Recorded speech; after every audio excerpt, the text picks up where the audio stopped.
Alright. Muli, nagbabalik tayo, no? Medyo natagalan bago tayo nakabalik dahil busy tayo, no? Sa pagko-cover mula sa iba't ibang bayan. Yan.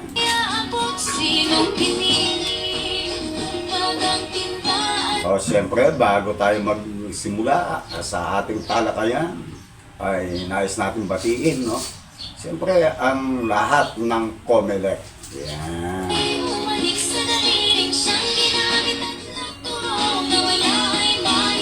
Siyempre, batiin natin ang lahat ng COMELEC. At siyempre, ang ating kasangga, si Attorney Numer Lobo, dyan sa regional, no? Sa regional COMELEC.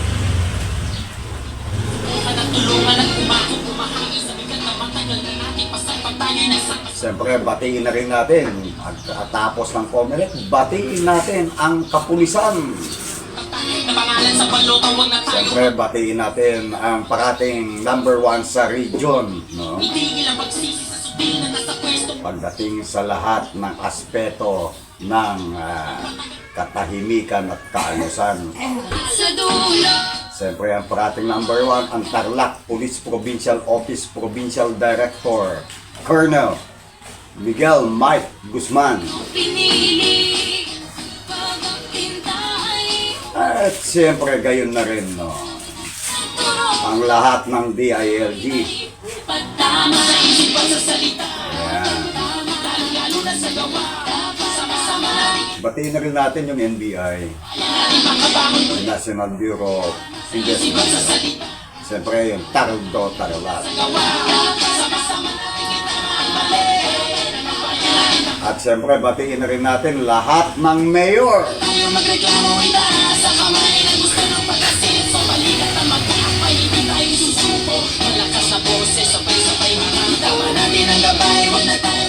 Ayan. So, lahat ng mayor, nabati na natin, no? At batiin na rin natin lahat. Ang mga mutanteng Pilipino ay di mga bubulumi ang pagpadilim. Ito kitang iwali, hindi ganun kasimple. Hindi lang namang madali. Hindi mga ginagawa sa tao ng maling-mali kahit saan na. Ayan, lahat ng barangay captain sa buong Tarlac, sa buong Region 3, sa buong Pilipinas. Alam mo, papalapit ng papalapit, no? Ang campaign period. At siyempre, pagka papalapit ng papalapit ang campaign period, ay papalapit na rin ang eleksyon. Harap-harap ang iaabot, sinong pinili. Matang tinta ay humalik sa daliling siyang ginamitan ng turo na wala ay At siyempre, kapag papalapit ang eleksyon, makakarinig ka ng iba't ibang mga pangako. Mga batuhan ng putik. Kanya-kanyang estratehiya. Pero ang pinaka-the best doon, alam nyo ba kung ano? Ang pinaka-the best doon ay yung lahat ng mamayan ngayon nagiging masaya kasi maraming ayuda ngayon, maraming grasya.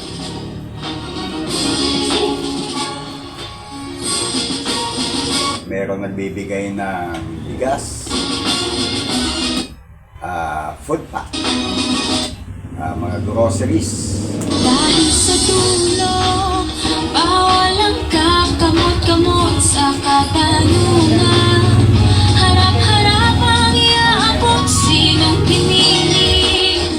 Tapos meron pang kwarta. Magang tinta ay umalis. Ngayon lang yan, basta malapit ng eleksyon, marami kayong matatanggap. Sa daliling siyang ginamitan ng Pero ang tanong, saan kaya galing yung mga pinamumudmud ng mga yan? turo na wala ay maibalik. Dapat Alam tama. natin ang tama, ba't di natin ginagawa? Paulit-ulit na lang na ito ang bagong simula. Simula ng simula, bakit wala natatapos sa krasabate? Lagi ko'y punas, silas na sapatos. Ilang beses na ako, ilang beses na pa ako. Ayun. Pagka nangangako yung mga, naalala nyo, yung mga pangako ng nakaraang mga taon, yung mga nakaraang mga eleksyon, natupad ba yung mga pangako na yun? Ba't di natin subukan at tulungan at umako bumahagi sa bigat na matagal na natin pasan. Pag tayo nagsama-sama lahat ay malalampasan. Ayun, talaga malalampasan natin ang kahirapan sa ating bayan. Kung tayong lahat ay magkakasama at magkakabuklod-buklod sa isang hangarin. Ang hangarin pagbabago sa ating bayan. Mas para sa ating mga anak ang unang hakbang ay piliin ang tamang nakatatak na pangalan sa balota. Huwag na tayong magpauto na sa atin ang kapangyarihan pag tayo ang kumibo. Yun. Alam nyo, yung kantang ito ay napakaganda. No? Actually, kinanta ng Black 9 to noong 2016 yata. No? Napakaganda. Alam nyo, tayo mga butante kasi, kung minsan nakakalimot tayo. Nagigigil mo itigil ang magsisi sa sutil na Ngayon, every 3 years naman, doon lang na may mga politiko, mga leader sa ating bayan, no? Sa ating lalawigan, no? Na tuwing eleksyon lang, pagka malapit ng eleksyon, doon lang sila nakikita. pwestong di ka nakilala kapag siningin sa lahat ng kanyang pangakong matagal ng patagal. Tapos, pagka malapit ng eleksyon, Hindi tayo kumbinsi. doon lang sila namamahagi ng mga grasya. No? Tapos doon nagkakaroon ng mga proyekto. Doon namimigay ng mga scholarship. Nagbibigay ng mga pinansyal na tulong. Bakit tuwing eleksyon lang? Dapat sana pagkatapos nilang maihalal, pag-upo nila, dapat lagi maging gawin na nila yan. No? Dahil yan ang tungkulin nila ihatid sa mamayan ang serbisyo para sa kanila. Kaya dapat tama. Diba? Dapat tama ang inyong suportahan, tama ang inyong piliin. No? Tama din dapat ang inyong iboto. Kung gusto nyo ng pag-asenso talaga.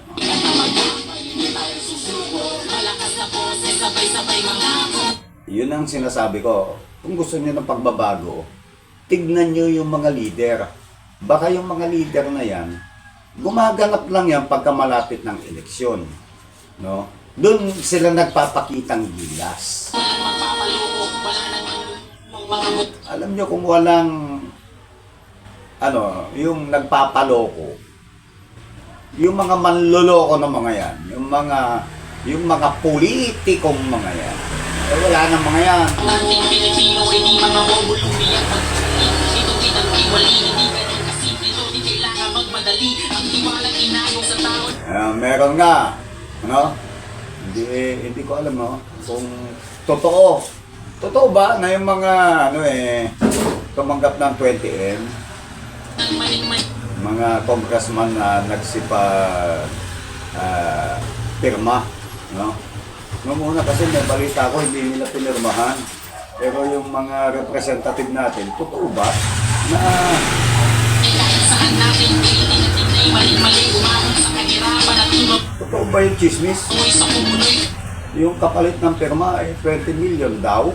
Kahit ano pang iharang ituloy ng tuloy. Pagdating ng eleksyon ito ang dapat na panatay. Sino ang talagang sa Tapos may pangako pa na mga projects. hindi tama at sa Totoo ba ito? araw na napakapigilan lang tumaan. Natuturan, huwag kang mag-aalala. Ako ay nagtatanong lang. Tuloy na mag-inay ka Kung na. gaano katotoo ito, no? Kung bang totoo yan na, no? Mga walang kwentang mga leader ang mga yan. At wag nang suportahan. Walang mga prinsipyo. Ay humalik sa daliling siyang ginamitan ng turo na wala ay mahibalik. Dapat tama sa isip at sa salita. Dapat tama lalo na sa gawa. Meron isang bayan dyan. Sa isang bayan, ang puro proyekto. Puro dike. Lalo na sa gawa.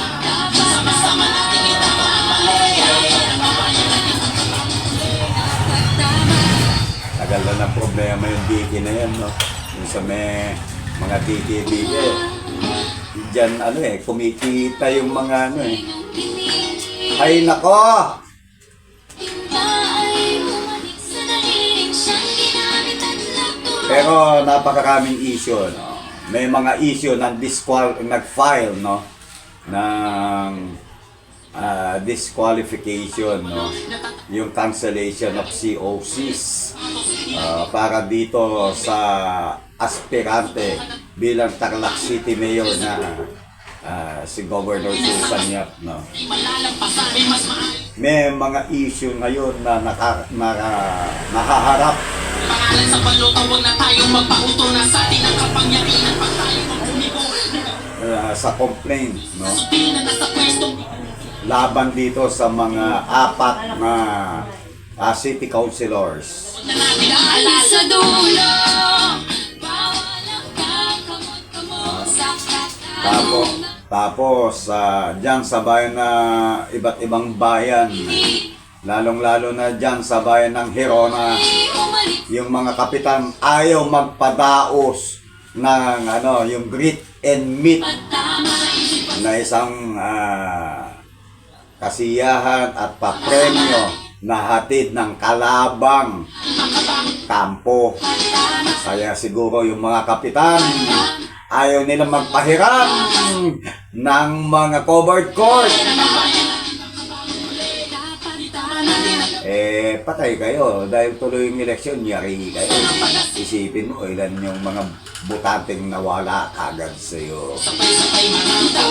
Sa susunod na segment natin, babanggitin natin yung mga barangay na yan from Hirona. Lakas na boses, sabay-sabay mga ako, walang magpapaloko. At siyempre, no? Ang mga butante. Nais ko rin batiin pala ang ating paborito. Ito yung yung prinsipyo niya Tingnan mali. performance through politics.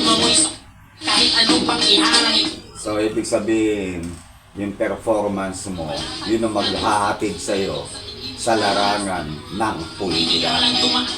Binabati ko ang former mayor at muling magbabalik, Isingin natin ang Mayor Andel Lacson, malaman. ang Team Pula. Ikaw sabay-sabay kinabukasan ng bayan ay nasa atin. Ayan, magandang Tarlac dyan sa bayan ng Concepcion. At siyempre, ang aktibong mayor sa loob ng isang buwan humakot, no? Humakot ng 9 na parangal national award yan. Yan si Kong Mayor Christy Angeles. Kahapon nakadaupang palad ko yan dyan sa bayan ng Hirona. Kahit na counting minuto lang napagbigyan naman tayo na magbatian kami. Ayan. So, magandang Tarlac City Mayor Christy Angeles.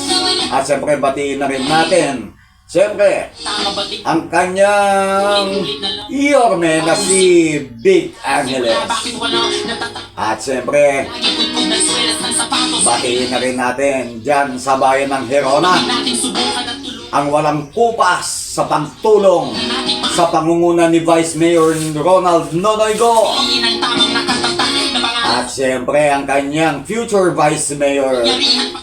na si Councilor Attorney Manny Garagasi, ang kaisa-isang abogado Kanyang pangakong patagal ng patagal. sa konseho. Sino wag na natin aalala. sa dulo. At siyempre binabati ko yung mga yung LGBTQ. Ayun. Yung Rainbow Alliance of Hirona. Sa wakas, nagkaroon sila ng isang grupo. Nagkaisa. Nabuo. Ito ay dahil sa pangunguna at inisyatibo ni na Mayor Nonoygo at ni future Vice Mayor Attorney Manny Garagasi.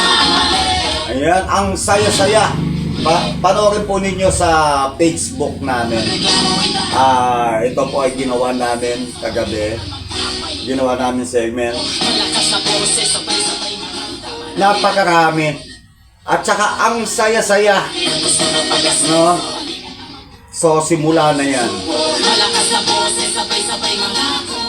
Kaya binabati ko yung mga officers, no, ng Rainbow Alliance of Herona. Kailangan magmadali. Congratulations din siyempre sa mga nakaisip na mabuo ang Rainbow Alliance ng LGBTQ. Tama ba yan? LGBTQ? Alright? Na sina Attorney Manny Garagasin. At siyempre, of course, si Vice Mayor Nonoy Go. Huwag kang mag-aalala. At binabati din natin si Rica. Siyempre, iyan yung inatasan ni Vice Mayor at saka ni Attorney Garagasin. Yung naipunin. Bawal ang kagamot-gamot sa kaat. At binabati din natin si Vince Tipay. Yan, yung partner ko dyan. Sinong piniling Siyempre, si Nelson Bolos na nandyan sa Herona. umalis at The researcher. Ginamitan ng turono. Iba-iba dapat tama. Sa isip at sa salita dapat tama. Sa susunod na episode po natin, yung pong mga nabanggit po natin mga issue, iisa-isahin po natin. Tatalakayin po natin. Pansamantala, kami po ay magpapaalam at muling magbabalik sa Martes, ganito ring oras. Ito, si Paul Gonzales sa likod ng camera, si Raymond Manuel. Nag-iiwan ng isang magandang tarla. Maraming naging Kamot-kamot sa tanungan.